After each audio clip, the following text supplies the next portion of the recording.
Welcome back. I'm Helen. I'm James. And we are global nomads. And if you've been following our journey, you'll know that in 2024, we sold everything we owned to retire early and travel the world full time. Today, we are going to talk about how we plan our travel. It's one of the biggest questions we usually get asked. How do we decide where we're going to go and what we're going to do? So we thought we'd talk you through it today. So one of the first considerations that you have to think about when you have a life like we do is how much time you actually spend planning. It cannot be underestimated. Planning is such a big part of the time, but the basics of actually what you're going to do for the year, you can normally knock out pretty quickly. It's all the little bits in the middle that really take up your time. So we're going to talk to you a little bit about how we've planned forward for this year, which is 2025, and how we're planning forward into 2026, and how the actual structure of that came together. Yeah, now I've seen other people and they've got like these really big, complicated spreadsheets, and I mean, you're the spreadsheet. Nothing wrong with a spreadsheet. You're the spreadsheet guy, but like it's not rocket science. It's not overly detailed, yeah. We kind of come up with a rough idea of where we want to go, and they're like, well, does this work? And then take it from there. So the first thing that we do is consider any events or places or locations we have to be at a certain time, and then plan everything around there. So for example, in 2025, we knew that we had a cruise booked, which got us to Mauritius in between February and March. So we knew that we had to be there for those dates.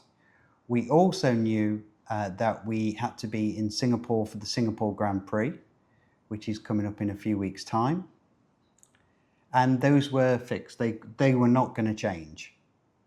And we decided to go to the Grand Prix a year ago, maybe a bit more than a year ago. And basically, if you don't buy tickets, for example, as soon as they come up, that's it, you're not going to get a ticket. So we knew we needed to be set that, okay, on this date, we need to be in Singapore. We're also going on a cruise in December to Antarctica, which we've actually had booked 3 times. This is going to be hopefully third time's the charm. Originally, we had booked to go. COVID happened. And then something else happened. Visa happened, yeah, so we couldn't go. So this year, hopefully third time's the charm, we get to go this year. So we know we need to be in Buenos Aires in December. So that's kind of an example of like at the big things that we tend to book. That Antarctic cruise we actually booked 2 years ago, I think. Yeah. So we knew that was a non-negotiable. And I just want to put a caveat in here. We're planners. We have things planned until 2027, or a good idea of what we're going to do in 2027. And we're trying to book hotels a year out, and there's some hotels that we can't book. So for some things, it's really essential to get in and get there early and get it booked in. For example, Singapore Airlines flights. To get from the Singapore Grand Prix, we had to book those the day they were released in October 2024. And after there's a whole story there, but Helen's in first class and I'm not. I'm in business class. So we are planners and we do look 12 months ahead. So bear that in mind. Yeah, and I know a lot of people don't like to be restricted by being so tied into things. If you've watched our videos before, you know that we're big points hackers. And for hotels, for example, we more often than not, book on points, and they're going to be flexible and cancelable. But I know a lot of people don't want to be tied down to specifics. We kind of like to know where we're going to be and what we're going to do. That's, again, personal preference. But, you know, we kind of like that, okay, this is what we're doing for the next year. As James said, we don't plan down to what we're going to do every single day in those places, but we've got a vague idea of, okay, we want to be in this country at this time. So we knew that after the cruise in March in 2025, we were going to end up in Mauritius. And one of the plans that we committed to was we were going to do healthcare in Kuala Lumpur. And we chose Prince Court to do that. So we knew that we could get from Mauritius through Dubai over to KL. So that would have taken us to the middle of March. So that was all kind of planned out. We booked appointments there. Then the next major milestone really was the Singapore Grand Prix, which is in the 7th of October. No, sorry, the 5th of October. So we had something to do between March and October. So we thought we're going to stay in Southeast Asia for that whole period of time, which meant we were going to do 2 months in KL. We were going to do a couple of months in Thailand. We were going to do some time in Laos. And then we were going to follow that down with Vietnam. And if you followed that on a map, you end up back in Ho Chi Minh. So we kind of did a big loop. And then it's a simple flight over from Ho Chi Minh to Singapore for the Grand Prix. And you probably have seen other people who plan, and we kind of try and do it, although we're going to fly from Singapore back all the way back to the States. We figured it made sense to stay in this area for 4 or 5 months. And especially as we'd been hopping around quite a bit before that, to keep our costs down a bit. So we've actually not flown that much in the last 5 or 6 months, apart from our jaunt over to the UK. Jaunt over to the UK that wasn't really planned. Yes, which you can't count in any planning video because there was no planning. But the original plan was that we were going to stay in Southeast Asia, and mainly we've moved around by train or kind of short flights. So it helped keep costs down a bit too, until we decided to go back to the UK. It's a whole other story. So we knew we were going to be at the Singapore Grand Prix, and then from there, our next big event was going to be leaving in December on a cruise to Antarctica. So we had to get from Singapore in October down to Buenos Aires to get on the cruise. And the perfect time to be in Florida, our old stomping ground, is between October and January. So we decided to fly back to Florida, spend some time in Florida, and then go from Florida to Buenos Aires to start 2026. So the cruise takes us from Buenos Aires and then takes us all the way around to Chile. So that's fixed, the dates are fixed, we can do nothing about that, and we end up in Santiago in early January.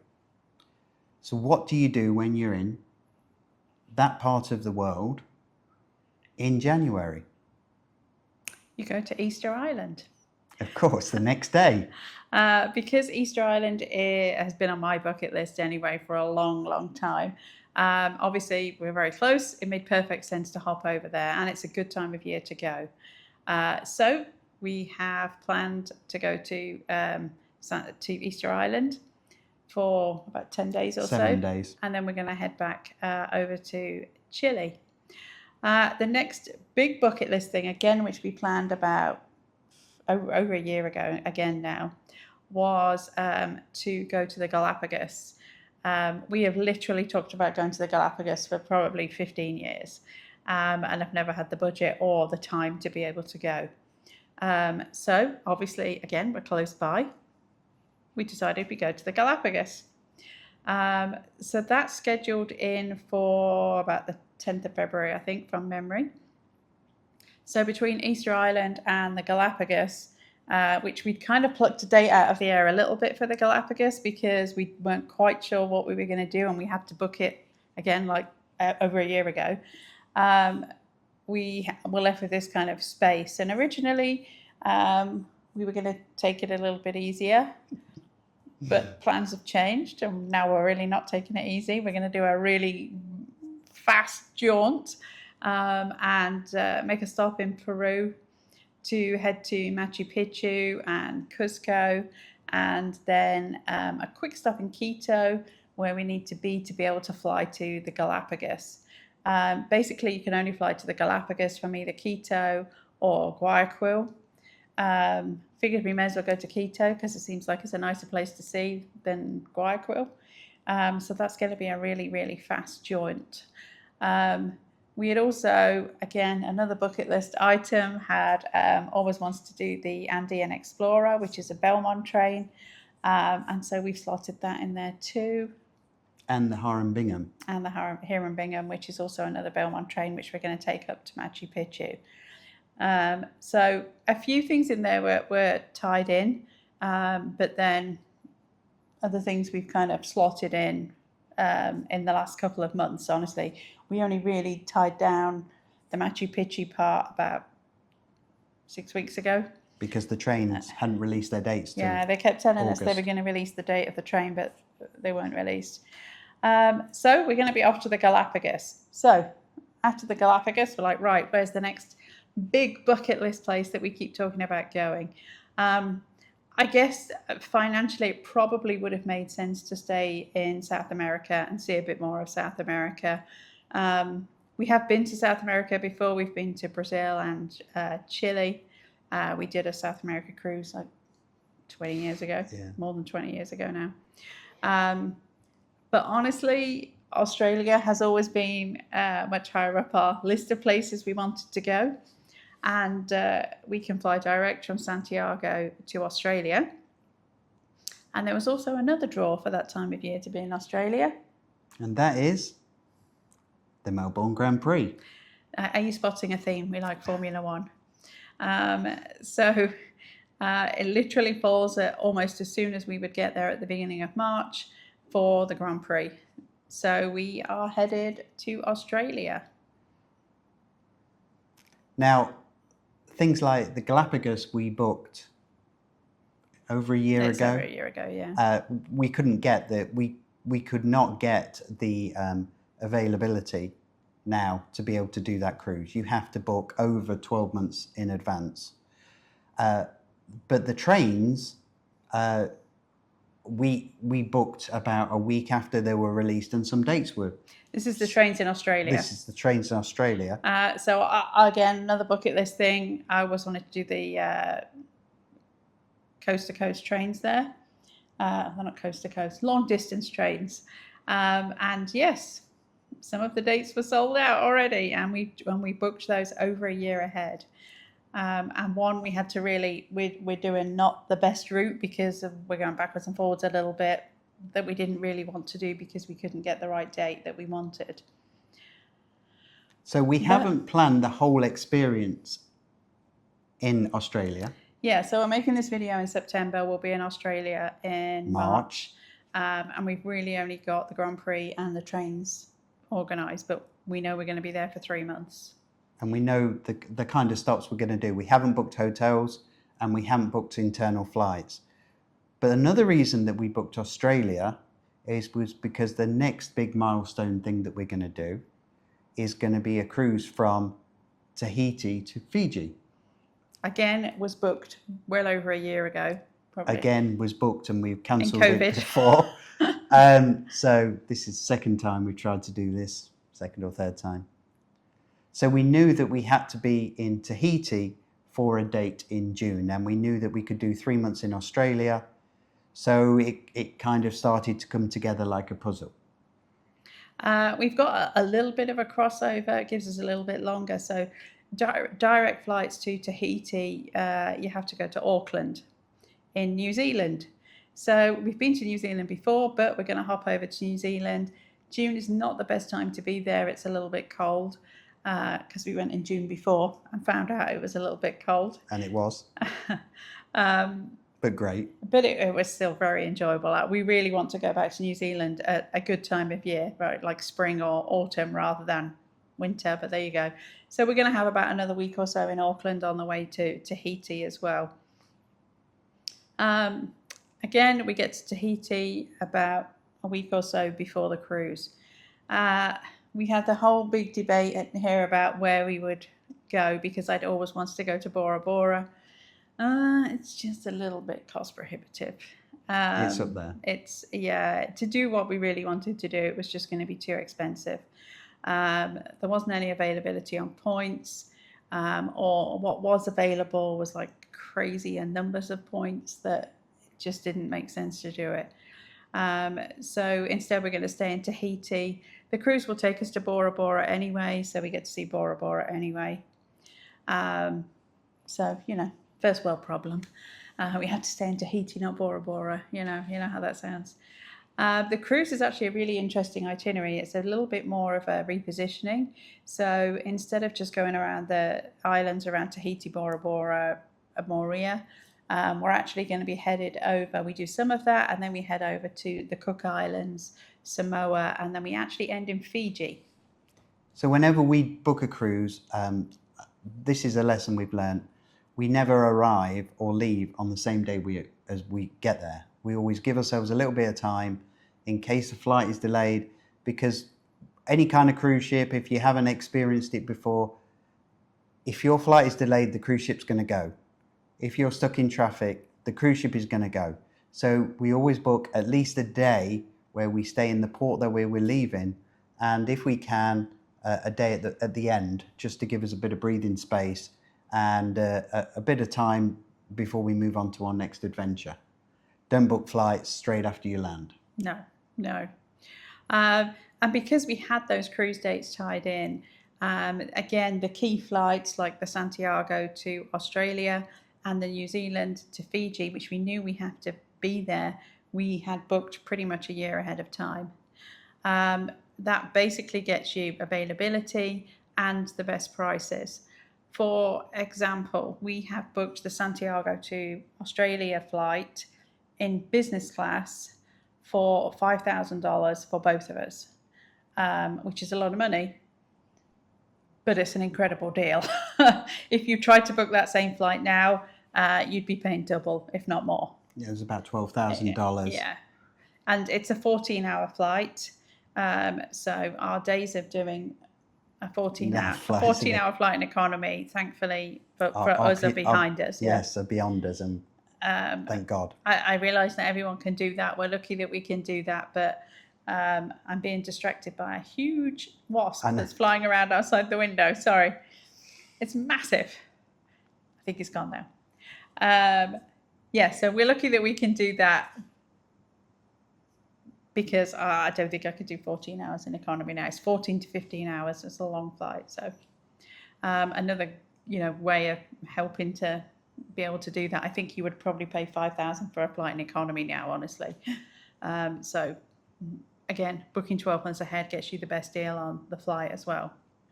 And I think we should say on this, although we do book everything 12 months ahead, and we do find that works. Occasionally we have to make a change to a plan, and we can get a discounted rate, and that's always the option, is you just leave it till the last minute and see if something comes up. But we're not those people. No, that would be far too stressful for me. I guess some people like to operate that way. That's just not the way we do. So we like to have it fixed and set, and that's what we're doing. And with a lot of airlines, for example, with Emirates, they have 3 categories of flight. So they have whether it's economy, business, or first class, they have like a saver ticket, and then they have a premium saver ticket, and then they have a full price ticket. And obviously the saver and the premium saver always go first, and then the full price tickets are at the end. So you may always get a bargain right at the last minute, or a month or two before you actually fly. But generally, we try and get the cheapest ticket, ideally on points, but we try and get the cheapest ticket as early as we can, and then we know we're fixed in with that date. In terms of booking on points, going back to the flight that we're doing this year, where I got first class and James is in business with Singapore Airlines, both of those tickets are on points. Again, we booked them literally the day they came available, a year ahead of time. Because, for example, in first, Emirates are the same. They only release 1 seat. So if you don't snap that seat up, you're not going to get it. I think occasionally there's more than one, but on the flight that we're on, we're going via Frankfurt. In first class, for example, there's only 4 seats. So the odds of you being able to get one or two of those 4 seats on points are fairly slim. I know that when we get to the airport, you'll try and upgrade if there's a seat available as well. And for the record, I said I would go in business. It's a long story. Maybe one day we'll tell you that whole Singapore Airlines story and how not very good their customer service is. And that's why you ended up in business. But anyway, that's a story for another day. Perhaps that'll be on the video where I'm in one seat and you're in another. So we decided we'd stay in Fiji for a week or so. We have been to Fiji before, but we stayed on the main island. And the main island's very nice. The beaches are not quite as nice, though. The kind of outlying islands are much nicer, which we saw when we went on a boat ride there. I think Tom Hanks and... Yeah, we went to Castaway Island where they filmed Castaway. So that's the outlying islands, though. It's beautiful. So this time we decided we'd like to stay on one of the outlying islands and found a Sheraton. So we are doing a point stay there for a week, and that took care of another week for us. And from there, we needed to get, well, I suppose from there, we had nothing really set for a few months. But we decided that we were going to go back and committed to ourselves that for our own health, we were going to do medical back at Prince Court. So from Fiji, we needed to get at some point, not necessarily a fixed date, but we needed to get back to KL to at least do physicals, renew prescriptions. And it means I can see the same doctor. So like, I keep repeating this, but if you see previous videos, I have an autoimmune disease. So I need to see a rheumatologist and get some various specialised meds. So I can go and see the same rheumatologist that I saw this year and a couple of the other specialists that we'll probably need to see. So it was nice for a bit of continuity too, as well as the care there was good quality and a good price compared to the US anyway. So we've kind of fixed in our heads that we've got a doctor's program that we're going to go back to KL on a regular basis. Maybe not every single year in a 12-month basis, but close enough. And we've also got a pharmacy that will renew all our prescriptions for a year ahead. And if you've seen that video, you've seen what an ordeal that is. So that put us in that part of the world again. So to get there, we decided to do a stop in Singapore. Yeah, this was partly led by where we could fly direct to from Fiji as well.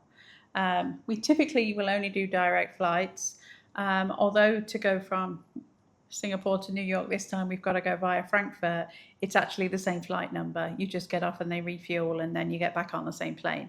So it's not quite the same as having to do a connection. So we typically try and do direct flights wherever we can.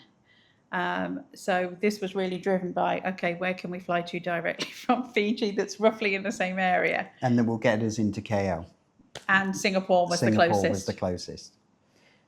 So 7 nights in Singapore, guess what? Book that on points. We end up in KL.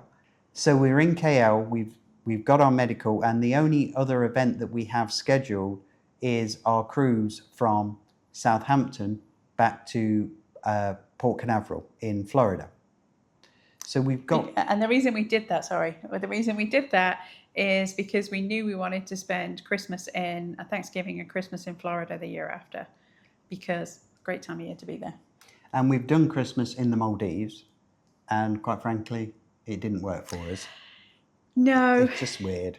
So we do have a storage facility in Florida which we share with a friend. Thank you, James. And so some of our things are in there. We've really only got photos, and I did keep some Christmas decorations because I had some that were our dogs and things like that. So I just really missed at Christmas putting up a Christmas tree and cooking Christmas dinner, and I don't know, I just missed Christmas. So we're not going to be in our own house, obviously, because we don't have one, but we are going to be in Florida and we can have a Christmas tree. So that's why we're going back on a cruise transatlantic in the October. So we needed to get to the UK, but we had to work out a way of getting there. And because we were in KL, it made sense to go to Borneo. Borneo, yes. And right next to Borneo, Borneo's been on the hit list for, that was supposed to happen the year before COVID and didn't. So it's been on the hit list for a while, but right next to Borneo is Brunei, which is a very, very small country. So we're going to head to Brunei too, and then to Borneo.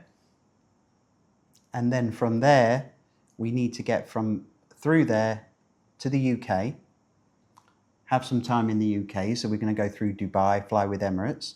So that flight is a year away, and we booked that. Mm-hmm.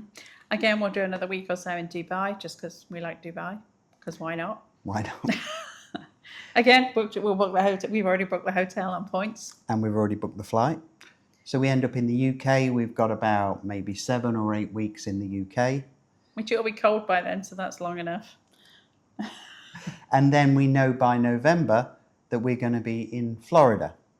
Now, up until that point, we've not actually, apart from a week cruise on Norwegian, which they gave us at such a ridiculous price, we had to book within 2 years. So we're going to do We got a future cruise credit from the cruise we did with them this year for some issues. And they gave everybody future cruise credits. I think the cruise is costing us about $900 for a week in the Caribbean on their newest ship. So it was too good to pass up. So it was too good to pass up, and we had to do it by, I think, January 2027. Yeah. I think we're like right at the end of that period we need to use it for. So we're in Florida for roughly about 3 months. We haven't got anything planned in there. And then we have to decide where we're going. Now, this is our plan, although nothing of this is booked. But we think this is going to be the plan. We're going to go from Florida, through Dubai. Are you spotting a theme? Dubai. Theme. And then we're going to end up in India, which is another one on our hit list. And we'll probably spend 2 or 3 months. 2 or 3 months there. One tour around India. And then, so we're into June 2027, so that's nearly 2 years away. And then we have a few plans from there that haven't really firmed up, but that's as far as we've really got so far. Mm-hmm. I think what we wanted to really just was demonstrate is that when you do your list of where you want to go in the world, you kind of fix the things that have to happen on certain days. For example, there is an Indian Elephant Festival in India that is between February and March 2027. So we want to be there for those dates, and that's kind of fixed. Cruises, those are fixed. Events like Grand Prix, they are fixed. So you plot those in, as we do, and then we kind of connect the dots to make sure that we're not doing crazy movements in between those places, and kind of stay in areas and then move around to see as much as we can. Well, after India, there's a good chance we will go back to KL again, because it'll be almost time again, another year on, to do healthcare as well. So you're not a million miles away from Southeast Asia again then as well, to hop over to Kuala Lumpur. So that's kind of at the back of our minds as well, that we'll need to go back there for that as well. And we're probably going to end up working our way through Europe in some way, because we want to do Christmas markets in 2027. And then maybe spend Christmas in the UK in 2027 as well. And then maybe spend some time in Florida in 2027. And then we probably will head over to maybe somewhere like Japan in 2028. And then from Japan back to America to do Alaska and some of the things that we really want to do over on the West Coast. We've had the bears and Katmai on the radar for about 10 years too. So we'd really like to go and see the bears. We went to Alaska last year before we left the US, and we were about 3 weeks too early. And we didn't make it as far as Katmai either because we were on a cruise. So that's definitely on the list to go back to Alaska. And then because you're in Alaska, maybe we'll do a Canada train, maybe not. And it kind of evolves around there. So it's a constant rotating process of 12 to 18 months ahead, connecting in big events, big cruises, big events. Then we've got another cruise on our radar, but they haven't released a date for it yet. Yes. Maybe. Please, Ponant, release the date. Yes, we want to go to the North Pole. So we'll see. That's a bit more of an expedition cruise. We'll see if that comes up. That's been on the radar for a while as well. So everyone is different. You know, I think it's interesting to watch lots of nomads about how they plan their travel. Lots of people would say, I think, that we move too fast for their style. We've kind of tried a little bit of a few things in the last 18 months that we've been traveling full time. We've been in one place for 2 months. We've been in one place for 2 days. And we've been kind of trying to find the rhythm really that we like. I think we probably both agreed 2 months was too long. And 2 days is too short. Yeah. Although there are some places 2 days is enough. Where 2 days is enough. So there is no one size fits all. But I know a lot of people like to stay at least a month in each place. I don't think we will ever do that, honestly. I think it's scary that we've been traveling for 18 months, full time, and our bucket list is bigger than when we started. It feels like you're not actually crossing anywhere off. Yeah, it does, yeah. And if you're going to spend 3 months in Australia, that's really just one tick in your box. I mean, we still have Japan to do. We still have African safari to do. We still have Russia to do. We still have all China. The stands to do. Yeah, the stands are on the list for the next year too, yeah. All of the Norwegian kind of area to do. Mm-hmm. There's so many different areas. And when you commit 2, 3, 5, 6 months, whatever it is, in a particular area, you don't get to many places in a year. So it's kind of a balance. Yeah, for sure. So in summary, plan your big things, the things that you know are fixed, the things that are not going to change. The non-negotiables. The things that you absolutely have to do. The things that if you're going to Australia or India or Africa, that's the reason you're going. You want to be there at that event, at that time. Once you've booked that, then book the flights and hotels for those, and then you kind of put the whole thing together. And that's what we do. Mm-hmm. Not necessarily what you're going to do, but that's what we do. And we found oftentimes now when we get to a place, we'll be like, okay, what are we going to do while we're here? We typically try and stay a week now, if we can, in most places. So sometimes we won't have even really decided what we're going to do when we get to a place until we get there. And perhaps we'll spend the first day when we get to a place to decide on things we want to do. So this is not essential things that are only happening once in a... This is a hop-on, hop-off bus. This is a tour around a beach or a city tour or a cooking class or any of those kind of things. We won't even plan that until we get here. Well, for example, we were just in Sapa and we wanted to go on the cable car to Fansipan, which is a 10,000 foot mountain. And it basically rained a lot while we were there. So we were really like, well, okay, what day is going to be the best to go weather-wise? And we're kind of flexible doing anything else around that. Just an example. And the weather broke, kind of. Kind of. We did it. We got to a certain height and we saw what we saw and then we came back down. Yeah. So in summary, plan the big things, the non-negotiables, book the flights and hotels around those big things, and then connect the dots to try and get you to move and see everything you want to see without too many crazy flights and staying in the same area that you want to be. That's what we do. There's no right or wrong way. I think I've said this a few times on our videos. There's no right or wrong way to nomad. There's your way. And, you know, you need to do what's right for you. This is how we do it. Rightly or wrongly. Rightly or wrongly. It's worked so far, so I guess we're going to carry on doing it, being so we're booked into 2026. I hope you found that interesting. Why don't you let us know in the comments what you do? What do you think is the best time to stay in a place and how you plan things? Maybe we'll pick up some tips and tricks, and so you can share those with everyone else. So please like, subscribe, hit that notification bell, and remember, you're here for a good time, not for a long time. See you in the next video.